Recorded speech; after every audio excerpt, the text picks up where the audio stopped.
সোমবার সকাল 10টা নাগাদ 2016 সালের এসএসসির সমস্ত নিয়োগ বাতিল করল কলকাতা হাইকোর্ট।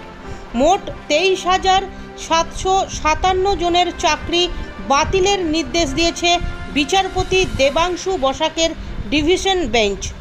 অবৈধভাবে চাকরি প্রাপকদের 4 সপ্তাহের মধ্যে বেতন ফেরত দিতে হবে। এই নিয়োগ দুর্নীতির তদন্ত চালিয়ে যাবে সিবিআই। যাকে প্রয়োজন তাকে হেফাজতে নিয়ে জিজ্ঞাসাবাদ করতে পারবে তারা, এমনটাই খবর সূত্রে। যদি যারা যোগ্য তারা পাবেন, যারা অযোগ্য তারা জয়েনিংয়ের কথা কিভাবে শুরু হবে সেটা আদালত অর্ডারটা তো পুরোটা আপলোড হয়নি, অর্ডারটা তো পুরোটা করেননি।